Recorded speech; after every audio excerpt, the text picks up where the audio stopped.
Bismillahirrahmanirrahim. Assalamualaikum warahmatullahi wabarakatuh. Alhamdulillah nahmaduhu wa nasta'inuhu wa nastaghfiruh wa na'udzu billahi min syururi anfusina wa min sayyiati a'malina. Man yahdihillahu fala mudilla lahu wa man yudlil fala hadiyalah. Ashhadu an la ilaha illallah wahdahu la syarika lah wa ashhadu anna Muhammadan abduhu wa rasuluhu alladzi la nabiyya ba'dah. Faqad qala Allah Ta'ala fil Qur'anil Karim, a'udzu billahi minasy syaithanir rajim. Wa ma asaba min musibatin fil ardi wala fi anfusikum illa fi kitab min qabli an nabra'aha. Inna dzalika 'ala Allah yasir. Al-ayah. Wa sallallahu ala nabiyyina Muhammadin wa ala alihi wa sahbihi wasallam. Amma ba'du. Para jamaah sidang pengajian rutin Masjid Mutiara yang sama-sama mengharap ridha Allah Subhanahu wa taala.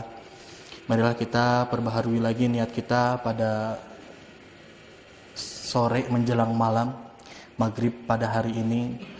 Niat kita perbaharui untuk terus memuji, memuja dan beribadah kepada Allah Subhanahu wa taala dengan segala potensi yang telah Allah berikan kepada kita sebagai salah satu ikhtiar kita untuk menjemput dan mengetahui takdir Allah Subhanahu wa taala yang telah Allah tetapkan kepada kita. Para jamaah sekalian, sebelum kita memulai kajian seperti biasa, ada sedikit kisah. Pak Edi, kisahnya ini di kampung. Ada seorang ustadz lagi ya, kemarin ustadz. Ada ustadz ini bingung. Setiap kali sholat jamaah nih sepi. Setiap kali pengajian rutinan sepi. Kegiatan-kegiatan DKM, kegiatan kemakmuran di masjid juga tidak banyak orang yang menghadiri. Hingga akhirnya sang ustadz ini memiliki ide. Barangkali ada di antara jamaah yang sedang sakit atau memiliki kesibukan sehingga mereka tidak bisa, ataupun mungkin ada yang malu karena tidak biasa ke masjid. Mungkin saja ketika dirangkul, diajak, bisalah mau untuk ke masjid. Hingga akhirnya si ustadz ini datang ke tiap-tiap rumah jamaah yang ada di sekelilingnya. Ketika datang, diketuklah pintu. Yang keluar seorang bapak-bapak yang sudah lanjut usia, yang sudah sepuh. Diajaklah ke masjid. Hayu pak, sasarengan urang makmurkeun masjid.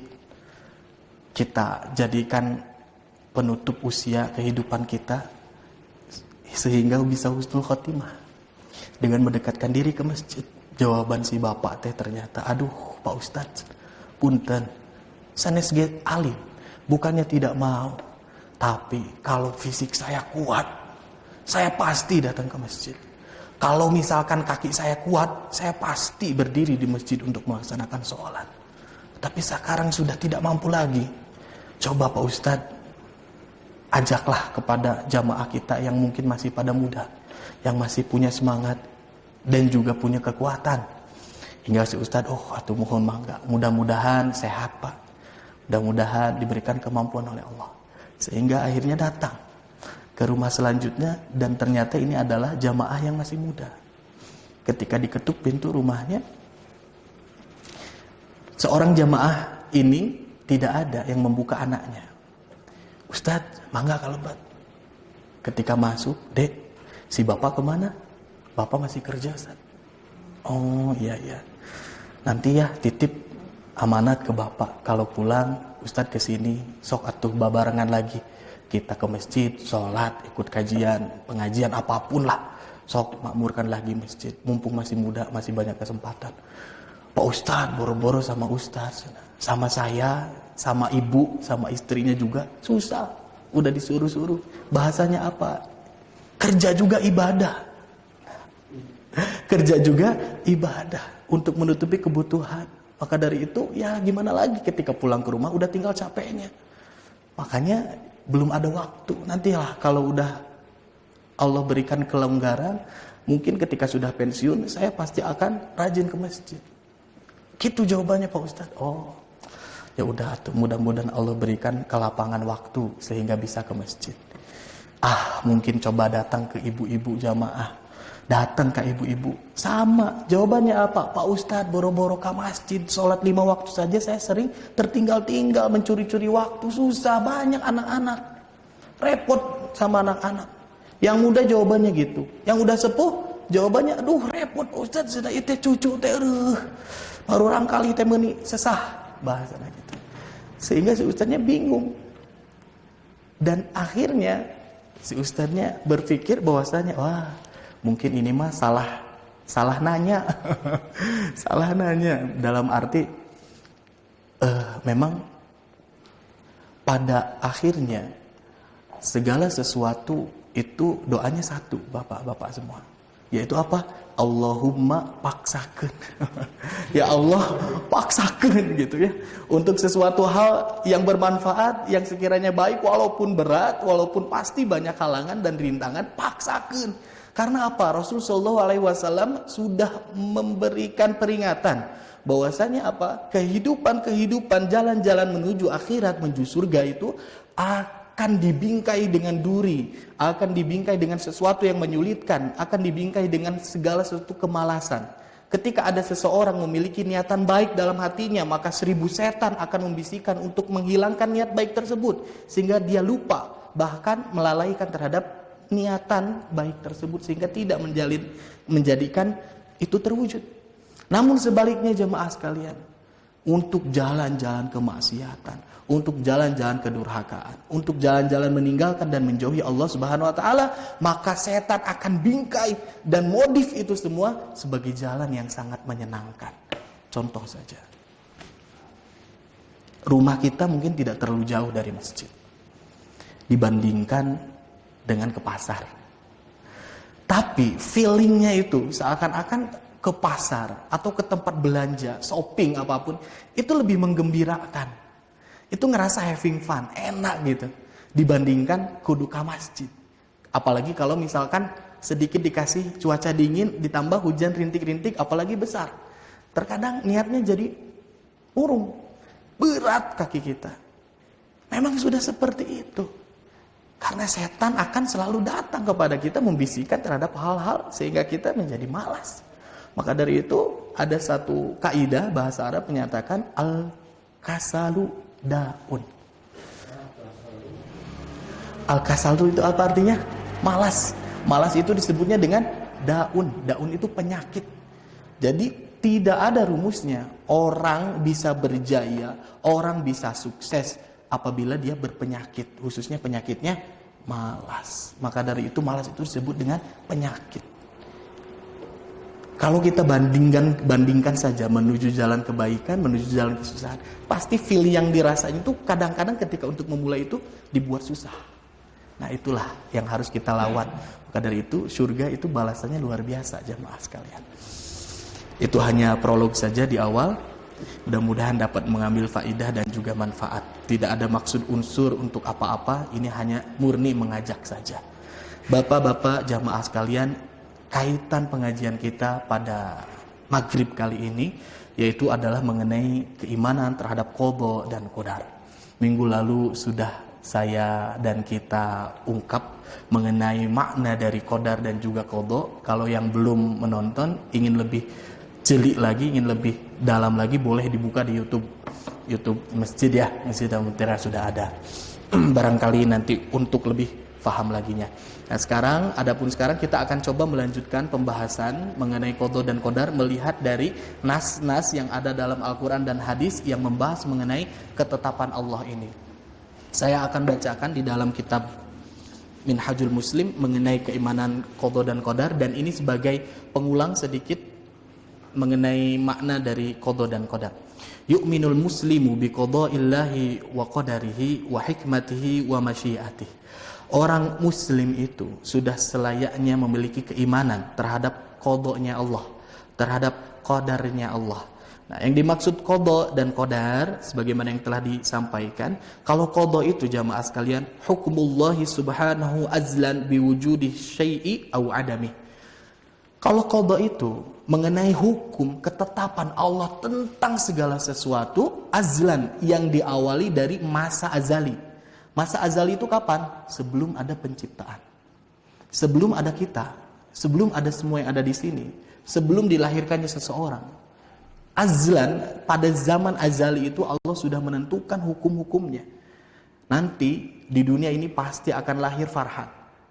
Nanti akan ada juga Pak Zainal, ada Pak Ardi, Pak Ferry, semua yang ada di sini. Allah sudah menetapkannya. Dan itu sebagai qadanya Allah, ketetapannya Allah. Biwujudi syai'i aw adamihi, terhadap sesuatu pengadaan atau peniadaan. Bisa jadi yang ada dan juga mengenai sesuatu yang tidak ada. Bisa jadi umur saya misalkan tidak lama lagi mati, berarti itu mengenai qada Allah yang telah Allah tetapkan hukumnya. Farhan itu meninggal kapan, tiada itu kapan, Allah mengetahui. Dan Allah sudah menggariskannya. Itu mengenai qada. Adapun qadar, ijadullah ta'ala asy-syai'a ala kaifiyatin khassah. Kalau qadar itu pengadaan Allah, perealisasian Allah terhadap sesuatu ala kaifiyatin khassah, terhadap cara-cara yang rincinya, kaifiyat yang khususnya, fi waktin khassah, dan juga fi waktin khassin, dalam waktu yang sudah Allah tetapkan waktunya, kapan-kapannya secara rinci. Itu adalah masuk ke dalam qadarnya Allah Subhanahu wa taala. Maka dari itu, gambaran yang lebih gampangnya contohnya seperti ini, perbedaan qada dan qadar. Allah telah menciptakan malam. Ya. Allah menciptakan malam. Adapun batasan-batasan malam, berapa jam malamnya, seperti apa gelapnya, itu masuknya ke dalam qadar Allah. Allah menciptakan Farhan, udah ditulis dari zaman azali dulu, itu masuk ke dalam qada. Tapi ketika Farhan lahirnya di mana, seperti apa proses kelahirannya, dari rahim mana ibu siapa yang nanti akan menjadi ibunya, bapaknya siapa, itu masuk ke dalam qadarnya Allah karena itu lebih rinci. Jadi itu yang membedakan antara qada dan qadar. Bisa juga kalau qada itu dia lebih global, qadar itu lebih spesifiknya seperti itu. Dan Allah ingat mengetahui terhadap segala sesuatu yang telah terjadi, yang kita jalani, dan apa yang akan terjadi seluruhnya Allah sudah mengetahui. Karena Allah yang sudah mengaturnya. Allah yang membuatnya pasti Allah tahu. Gitu ajalah ya jamaah sekalian. Wa hikmatihi, dan juga ilmunya, hikmahnya. Kita harus mengimani terhadap hikmah yang Allah adakan dalam setiap qada dan qadarnya. Contoh, ketika Allah ciptakan manusia, ada orang yang membangkang. Contohlah yang kita kenal dalam Al-Quran, Fir'aun, dia akan membangkang. Dan Allah sudah gariskan Fir'aun itu menjadi orang yang pembangkang ya. Hikmah itu apa? Pelajaran, sesuatu yang dapat kita ambil. Tong siga Fir'aun. Maka dari itu Allah setiap menciptakan sesuatu, itu pasti dibarengi dengan hikmah. Jangan seperti Fir'aun, jangan ikuti watak Fir'aun, jangan ikuti apa yang telah dilakukan oleh Fir'aun selama hidupnya. Itu adalah hikmah contohnya. Wa masyiatihi, dan juga mengenai kehendak-kehendak dan keinginan-keinginan Allah. Kita harus mengimani terhadap itu semuanya. Saya lanjutkan dulu. Wa annahu la yaqa'u syai'un fil wujudi hatta af'alul ibadi al-ikhtiyarah illa ba'da ilmillahi wa taqdirih. Maka dari itu sungguh tidak ada sesuatu yang akan terjadi mengenai perilaku-perilaku seorang manusia illa ba'da ilmillahi wa taqdirih, melainkan datangnya, terjadinya perilaku manusia itu pasti datangnya setelah adanya ilmu Allah dan juga setelah adanya takdir Allah. Wa ma tasyauna illa ayyasha Allah. Salah satu dalilnya bahwasanya dan kalian itu tidak bisa menghendaki sesuatu illa mayyasha Allah, melainkan apa yang telah Allah kehendaki. Jadi kita itu tidak bisa melewati kehendaknya Allah. Apa yang telah kita kerjakan itu berdasarkan kehendak Allah, dan Allah mendahului terhadap perkara kita, apa yang kita perbuat. Selanjutnya, wa annahu ta'ala adlun fi qada'ihi wa qadarihi. Harus kita yakini juga nih dalam hati, keimanan. Allah itu maha adil terhadap segala sesuatu mengenai qada dan juga qadarnya. Jadi jangan mengungkit-ungkit mengenai keadilan Allah. Bagaimana Allah bisa adil? Saya berikan contoh, biasanya ada orang yang berpikir, mungkin ketika dia melihat satu kondisi, tetangganya atau siapapun orang di luar yang memiliki kehidupan yang sulit dalam kacamata ekonomi kehidupan dunia. Orang teh, maaf, miskin. Tapi ketika orang itu lihat, ih, kenapa anaknya banyak sekali? Padahal kalau dilihat-lihat secara ekonomi, bagaimana bisa dia ngasih makan? Dari mana dia dapatkan uang? Tapi dia punya tetangga, kaya raya, jutawan, miliarder, tapi nggak ada punya anak. Atau anaknya cuma satu. Langsung dia berpikir, dapat kieu takdir Allah teh. Ari kajalminu susah dipasian beban banyak dengan anak yang terus menerus ada. Tapi orang yang punya kekuatan tapi kasih sedikit, serasa tidak adil. Tidak. Jangan berpikir seperti itu. Allah itu maha adil. Allah itu maha adil. Dengan cara apa? Allah pasti akan menunaikan kewajibannya, memberikan setiap manusia itu dengan rizki yang sudah tertakar. Rizki itu tidak mungkin tertukar karena sudah tertakar. Jadi kita harus yakini adil. Udah, Allah itu adil. Melihat kondisi orang, mohon maaf, yang mungkin dia kekurangan fisik, ada keterbatasan fisik, kita langsung just, Allah teh kemana sih? Tosma kehidupannya susah, orang tuanya melarat, anaknya dikasih keterbatasan, Down syndrome ataupun cacat, nggak punya kaki. Gimana dia untuk menghidupi kehidupannya? Tong kadinya mikir, Allah tetos adil. Karena pernah Pak, dalam satu riwayat sahabat, ini juga kemarin sudah dijelaskan, ada sahabat yang bertanya kepada Rasulullah SAW, ya Rasul, kenapa si fulan diberikan rezeki yang berlimpah dari Allah Subhanahu wa taala, sedangkan sahabat yang lain itu diberikan rezeki yang sedikit? Kalau melihat dari kehitungan kebutuhan, dua-duanya itu sama-sama butuh gitu. Rasul menjawabnya seperti apa jamaah sekalian? Allah lebih mengetahui terhadap hal itu, sehingga Allah timpakan, Allah berikan keluasan rizki kepada orang yang mungkin dia tidak akan mampu memegang harta kekayaan dalam kehidupannya sehingga dia kufur. Jadi ada orang yang ketika diberikan uang banyak, dia jadi kafir. Tapi sebaliknya, ada orang yang ketika dia dihilangkan kekayaannya atau difakirkan dia, maka dia kufur. Maka Allah lebih tahu mengenai hal tersebut. Jamaah sekalian, itu jawaban dari Rasul sallallahu alaihi wasallam. Selanjutnya, hakimun fi tasarrufihi wa tadbirih.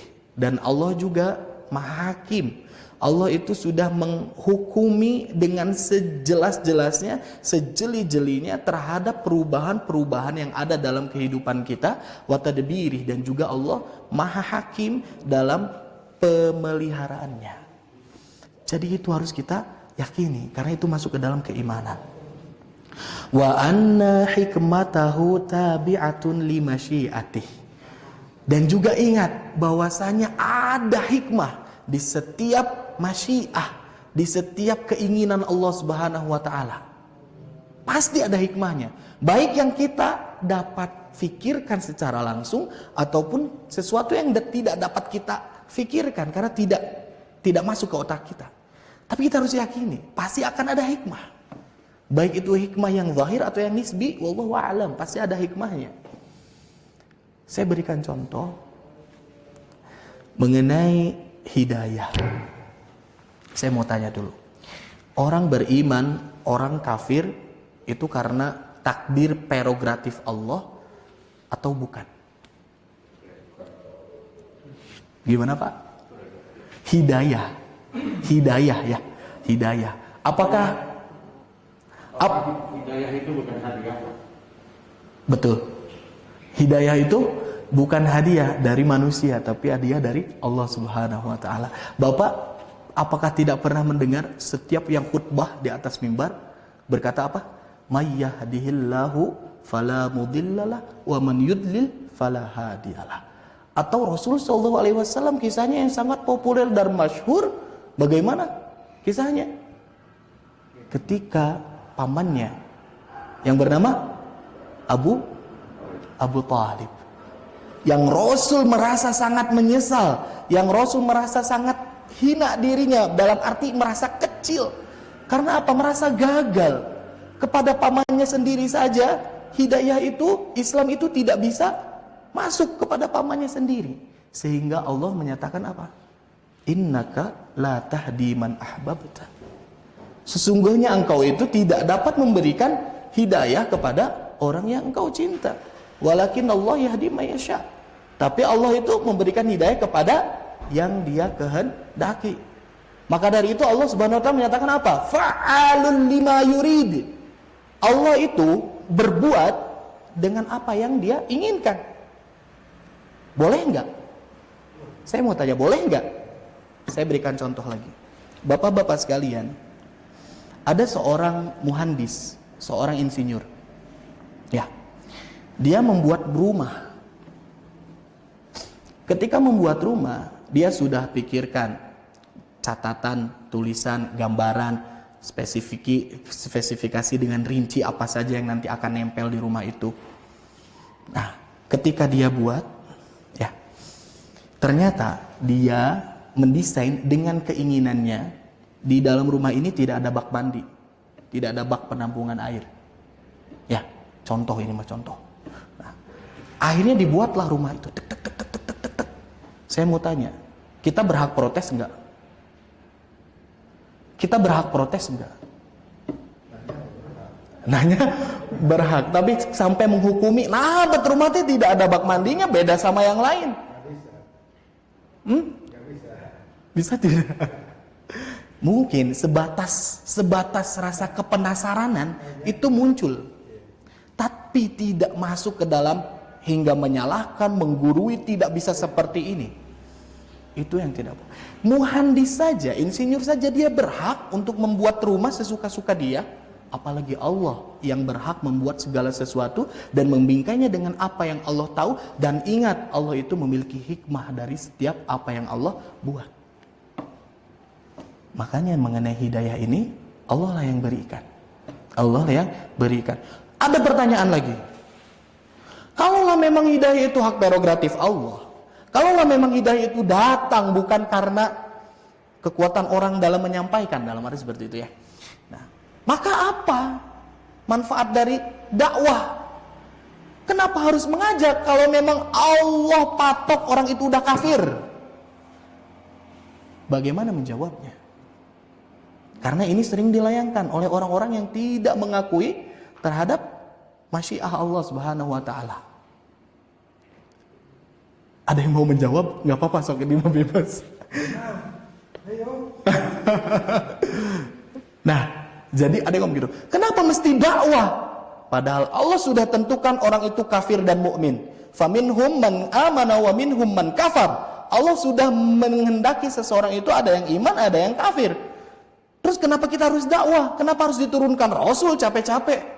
Kenapa kita harus ada dai, ada ustadz, ada kita? Untuk mengingatkan kembali. Betul.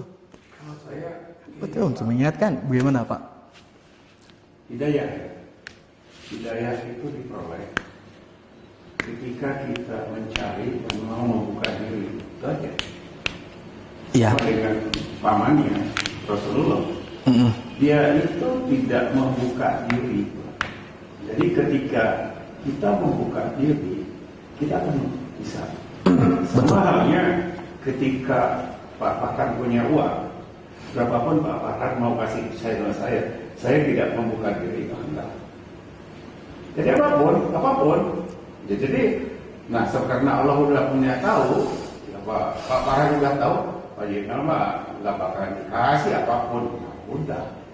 Jadi Allah itu nggak memberi hidayah kepada Abu Thalib karena dia tidak membuka diri untuk mencari yang kebenaran.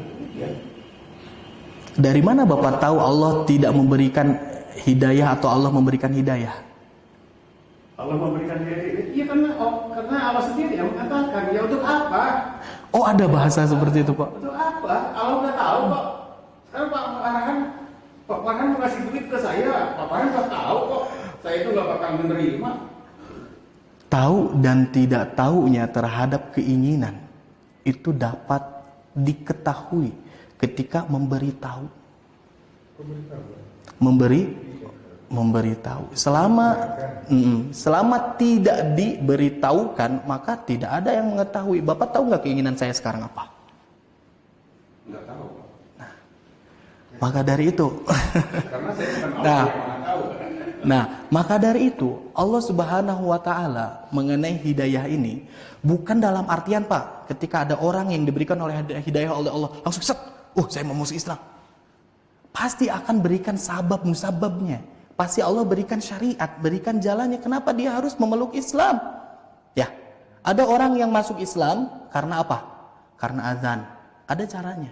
Kenapa orang masuk Islam? Karena apa? Karena mendengar ayat bacaan Al-Quran. Umar bin Khattab. Ya Pak. Umar bin Khattab ketika mendatangi adiknya, apakah ada niatan untuk masuk Islam? Apakah dirinya sudah yakin untuk menolak Islam? Yakin dengan 100%. Bahkan Umar bin Khattab akan memenggal kepala, bahkan akan menghabisi nyawa adik iparnya. Betul Pak? Menolak Umar bin Khattab? Apakah Allah tahu Umar bin Khattab menolak? Tahu. Tapi kenapa Allah berikan hidayah? Pertanyaannya itu. Allah udah tahu. Nah, berarti hak prerogatif Allah atau bukan? Iya, tahu kalau misalnya itu hak prerogatif Allah. Nah, jadi Pak, jadi balik silakan Pak. Ya itu kan memang hidayah itu hak prerogatif Allah. Dan bagaimana dalam beberapa surat yang menyatakan bahwa manusia itu diberi akal. Semua kalau menggunakan akal kamu untuk menerima itu atau enggak kata para kadang kalau enggak kita nggak buka akal kita yang akan masuk. Jadi fungsi dakwah itu kalau ada dakwah akal kita menerima masuk. Jadi kalau akal kita nolak ya nggak akan masuk. Ya, jadi betul. Jadi pasti akan ada cara ya. Baik itu caranya dengan membuka cakrawala kita, akal kita, hati kita untuk menerima hidayah. Pasti akan ada caranya seperti itu. Tapi itu adalah hak Allah juga. Itu adalah hak Allah juga. Pada akhirnya balik lagi kepada masyiah dari Allah Subhanahu wa taala terhadap takdir Allah Subhanahu wa taala. Jadi yang maksud saya seperti ini, Pak. Kembali lagi kepada bentuk pertanyaannya. Kenapa harus ada dakwah ketika Allah sudah berikan ketentuan kafir dan iman? Karena tadi, jadi manusia diciptakan dengan akal. Iya. Nah, dalam akal sudah dinyatakan bahwasanya yang akan menjadikan kafir atau enggak itu tergantung orang tuanya lah dia dilahirkan dari apa. Tapi setelah itu kan dia menggunakan akalnya akal kita. Dalam Quran juga ada dalam surat apa itu maka hanya orang yang berakal sehat yang akan bisa menerima pelajaran. Jadi ya kita mungkin akal kita gunakan akal sehat itu sebatas apa ya? Secara akal sehat berarti kita bisa membedakan mana yang baik mana yang tidak. betul. Jadi ya sama kayak itu kita orang yang merokok. Itu merokok itu enggak baik. Ya tahu dia enggak baik tapi enggak ya dia enggak bisa menerima apa akalnya itu ya apakah itu akal sehat itu? Akalnya berbenturan dengan kebutuhannya. Berarti kan akalnya itu bukan akal sehat gitu. Aduh, mohon maaf ya Pak. Iya, betul. Nah, betul. Takdir dan qadar itu sama nggak? Takdir dengan qadar itu sama nggak? Qadar. kalau dari susunan katanya sama qadaro. Takdir juga. Kalau dari susunan katanya sama, berasal dari qadar. Qaddar yuqaddiru takdiran. Nah, Bapak-bapak sekalian, maka dari itu, nah ini dia.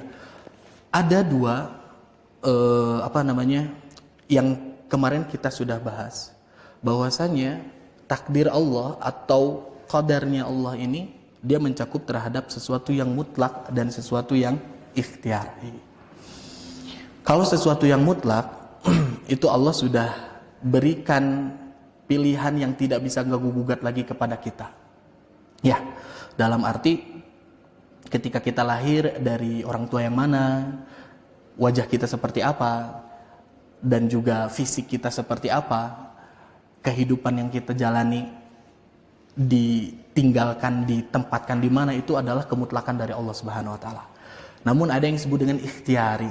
Ikhtiari itu adalah Allah juga memberikan kekuasaannya dengan memberikan akal kepada kita, betul tadi, sehingga kita mampu untuk berikhtiar, memilih terhadap perbuatan yang akan kita pilih. Nah, maka dari itu semuanya baik yang mutlak ataupun yang ikhtiari, dua-duanya itu masuk ke dalam apa yang telah Allah gariskan dalam kehidupan kita. Apa yang telah Allah gariskan dalam kehidupan kita. Nah, maka dari itu ada dua hal yang ulama itu mensifatkan Allah terhadap keinginannya, terhadap masyiahnya.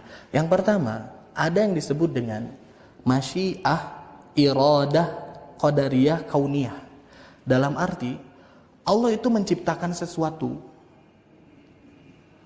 tidak berkaitan dengan ridho dan kecintaan Allah Subhanahu wa taala. Tidak selalu berkaitan dengan apa yang dicintai oleh Allah Subhanahu wa taala, apa yang diridhoinya. Ada tidak? Ada. Yang kedua, ada iradah syar'iyyah. Keinginan-keinginan Allah terhadap hukum-hukum yang telah Allah buat. Contoh, misalkan Allah menghendaki kita dan juga mencintai kepada orang-orang yang mereka menjalankan amalan-amalan soleh. Mereka melakukan tindakan-tindakan kebaikan dan kebajikan. Nah, itu masuk ke dalam syar'iyyah. Namun, masyiah yang syar'iyyah ini itu berkaitan dengan kecintaan dan keridhaan Allah Subhanahu wa taala. Nah, sama seperti misalkan ada orang yang mengatakan orang yang iman, orang yang kafir itu di mata Allah sama-sama saja, dalam artian tidak memiliki perbedaan dalam pandangan Allah. Karena orang yang beriman dan yang orang kafir ini, mereka sedang menjalankan apa yang telah Allah gariskan dalam kehidupan mereka. Ini bisa dibenarkan tidak? Bisa dibenarkan tidak? Jadi orang kafir benar, orang iman benar. Jangan saling menghujat, jangan saling memuji.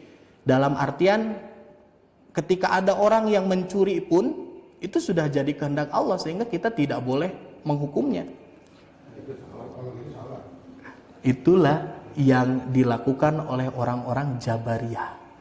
Dia menjadikan seluruh apa yang ada dalam kehidupan dia, termasuk sampai ada orang yang berzina, ada orang yang tahajud, segala macam itu tidak dipikir benar dan salah. Karena dua-duanya kehendak Allah. Ini salah dalam menyikapi terhadap masyiah, keinginan Allah Subhanahu wa taala.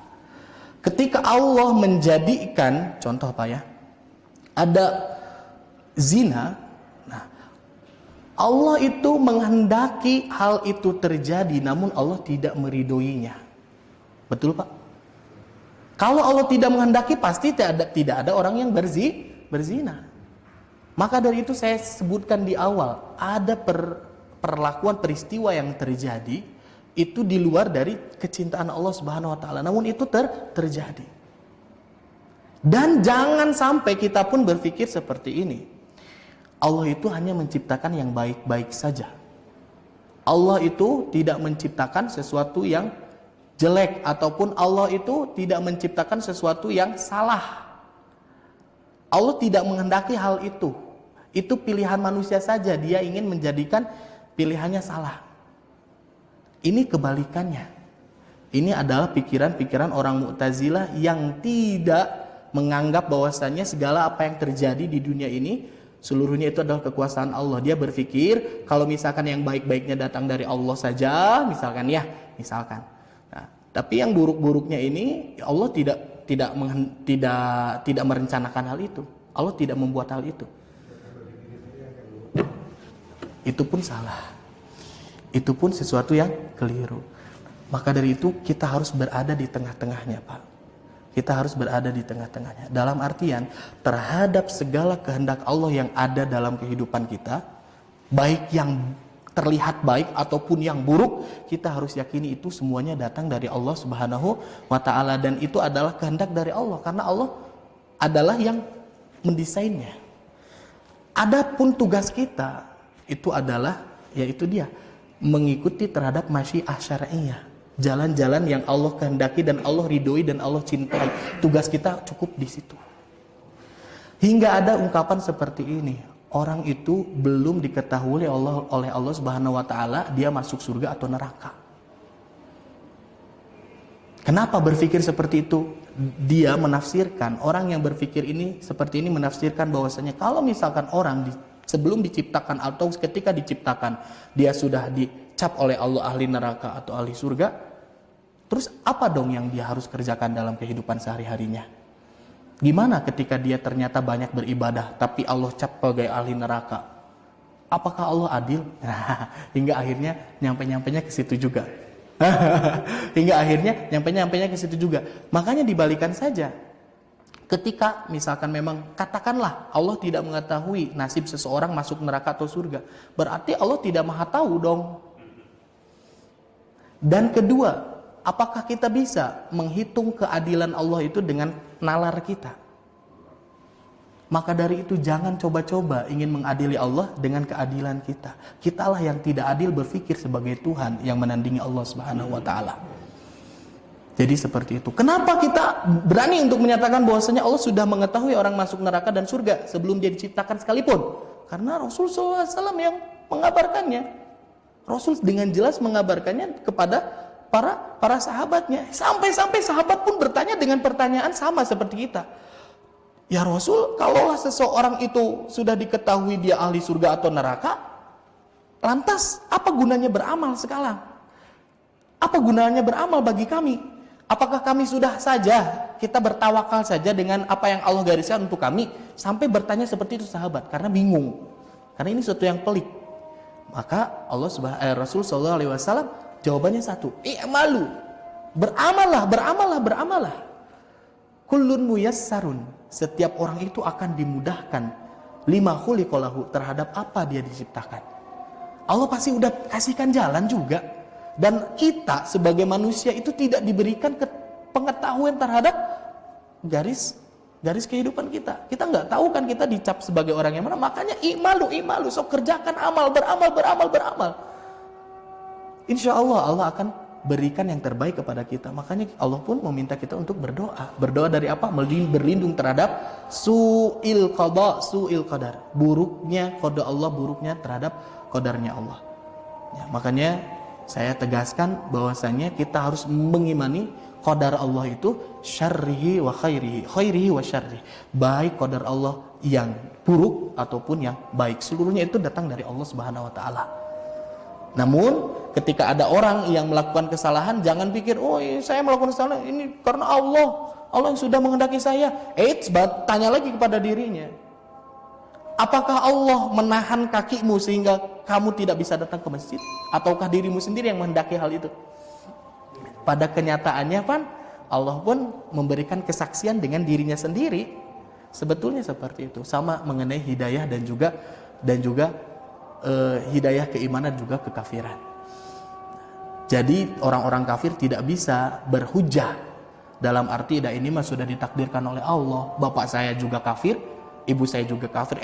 Allah berikan akal kepada dirimu, Allah berikan Rasul kepada dirimu. Saya nggak ada Rasul. Ajarannya ada, umatnya masih ada, ustadznya ada.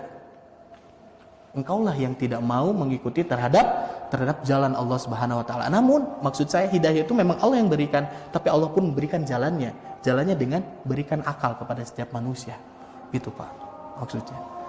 Agar dapat dibumikan mengenai qada dan qadar ini memang harus dengan sesuatu hal-hal yang dapat mudah difahami.